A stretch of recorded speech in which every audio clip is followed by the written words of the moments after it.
Welcome to Faithfully Growing Together and This Growth Moment, a podcast to help us all learn, grow, and transition together. I'm your host, Tim Fortescue, a life coach coming alongside people of faith as we all manage transitions together. Today, I want to give you some insight into what I learned as I spent some time with the 3 powerful questions to engage spiritual wisdom that I shared last week. If you'd like to see what I discovered, you might find this episode helpful. Before I jump into the content for today, how are you doing? How have you been growing this week? For me, I'm blessed to have a very flexible job, and I'm generally glad that I'm my own boss. This is usually a good thing, and I wouldn't change it for the world. However, it does have its downfalls. Staying focused without someone over my shoulder telling me what to do and doing what I need to do is a challenge for me sometimes, particularly since I struggle with a little ADD. But I've done better this week and have stayed on task pretty well. And if you'd like to learn about the Pomodoro method, you can Google that, or I have put together a video that I have on my YouTube channel where I explain it a little more. And so I'll put that in the show notes, and you may find it helpful, particularly if you struggle with staying on task. But staying on task better is a win for me this week. And what about you? What are your struggles, and how have you grown and how you interact with them this week? What are you grateful for? I'm grateful for the coming of spring. In California, where I live, we don't have drastic changes in seasons. However, it is noticeable even if it's subtle. And I'm grateful for more birds singing, more flowers blooming, and the smells of spring. And what about you? What are you grateful for? How are you doing? And if you'd like to, I'd love to hear from you, so don't hesitate to drop me an email letting me know how you're growing and what you're grateful for. And you can find my email in the show notes. Well, let's jump into the content for the podcast today.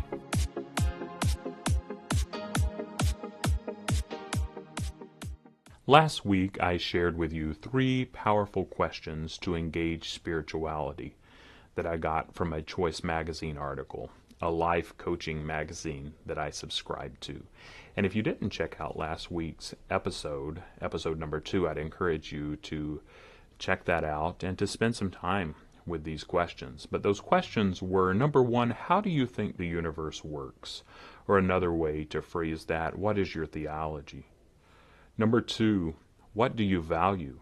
Or another way to put that, how do you determine your course of action? Or what are your ethics? And then finally, number 3, how do you best function in the world? Or what is your personality?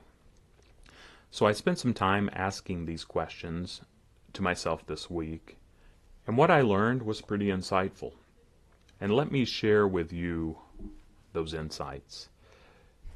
Although I have a seminary doctorate, I found that I hadn't stopped to take the time as much as I needed to engage questions like these and to reflect on them. And it was good for me to pause and take some time reflecting. So what did I discover? With question number 1, how do you think the universe works, or what is your theology? My tradition as a Christian tells me that I was created by a loving God, but because of sin and the sin of those who came before me, I am separated from God and God's love. Because of this, Jesus had to come and die as a ransom for my sins. Views and reflections on my theology could go on and on for many podcast episodes, maybe even a couple seasons. But put simply, here's what I learned. Largely, I still believe much of what my tradition has taught me about theology. However, I hold it differently. I'm able to trust God and God's love more now for myself and for others. And I'm able to interact with my theology and hold it a little more loosely without much of a threat, realizing that I don't have to have all the answers and that I can live in the tension of the mystery of the faith more. I don't have to convince or change others. In fact, I have much to learn from them and their traditions. I can trust God and God's love to cover me and others. So in a nutshell, if that's even possible, my theology hasn't changed a whole lot, but I can trust God's love to hold others as they seek to engage God or the universe from their background and tradition. I found that holding my faith loosely allows me to have a more open relationship with God. I'm also able to share my faith better because I want to, because it's an outflow of who I am and who I was created to be, because I'm naturally passionate about it. And not that I need to change anyone or convince anyone that I'm right and they're wrong, or to see them as a project. I can just see them as a human being and a friend. I can learn from their experience, and hopefully they can glean a thing or two from mine. And I've still got a lot that I could unpack here, but it was good for me to begin thinking about this question, and I'm going to continue to do so. As I thought about question number 2, what do you value, and how do you determine your course of action, or what are your ethics?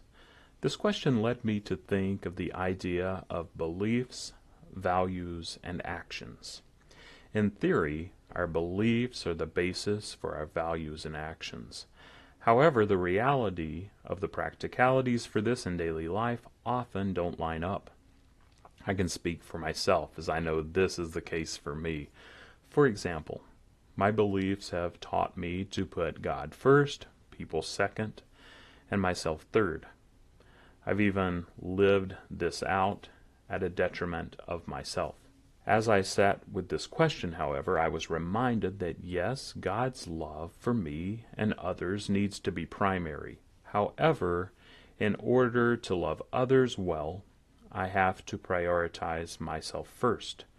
And this isn't always culturally acceptable, particularly from a Christian perspective.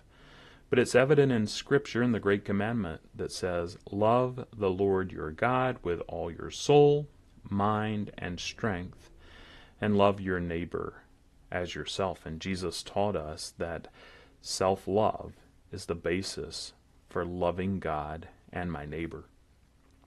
Another thing that I discovered is that in theory, I say that I value relationships, people, and family. Often this value isn't present in my interactions with my wife and kids, though, as I struggle to be present with them. And as I said before, I'm still processing this, and I encourage you to continue to process too. And remember, you don't have to get it perfect. Awareness of where you are, where we are, and where you want to go or where we want to go is a big first step. Finally, let me give you my thoughts on the third powerful question for engaging spiritual wisdom. How do you best function in the world? Or what is your personality? Is the third question. I got into this a little when I reflected on my values with question number 2. My beliefs have often led me to devalue my personality and how I'm uniquely made. However, deep down I know that I am God's beloved. Who I am and my uniqueness is important even with all of my quirkiness. Sure, there are places where I need to grow and learn. However, I've often felt like I needed to change instead of being who I was created to be when I might not have needed to. In engaging this question, I realized more that the world needs and is blessed by my uniqueness. In what I may have seen as a flaw, for example, my humor at different times, now I can see it more as a blessing and a gift. I often need to remind myself that I am a beloved child of God. I want you to know that you are beloved and that the world desperately needs you with all of your belovedness too. Let me close our time together with a story. In his book, Life of the Beloved, Henry Nouwen, who was a Catholic priest, talks of a very personal experience of letting someone know how loved they are by God. Nouwen tells the story of a prayer service that he routinely led for a small group of people. Some, but not all, of the participants of this service had disabilities, mostly in their brain development. And right before the service began, a woman with a cognitive disability named Janet said to Henry, "Can you give me a blessing?" And Nouwen, being Catholic, responded in an automatic way by quickly making the sign of the cross on her forehead and saying something about Father, Son, and Holy Spirit. But rather than being grateful for this action, Janet was bothered. "No, that doesn't work. I want a real blessing," she says. So Nouwen tells her he'll give her a blessing at the end of the prayer service. Towards the end of the service, with about 30 people sitting around, Henry Nouwen explains that Janet has asked for a special blessing, and not really being sure what was expected of him, he stood up. As soon as he did, Janet stood and quickly moved towards him. He was wearing a white robe with big flowy sleeves that extended past his hands, and as soon as Janet reached him, she embraced him and put her head against his chest. Henry put his arms around her so that she disappeared in the folds of his big, flowing robe, completely wrapped, and from the most real place in his heart, he said, "Janet, I want you to know that you are God's beloved daughter. You are precious in God's eyes, you are a beautiful human being, and you are deeply loved by God." And it didn't stop with Janet. After Janet, another disabled woman asked for a blessing. And then one of the assistants, a 24-year-old student, asked for one. And so it went, each person being embraced, enveloped in white, and told the truth, that they are beloved.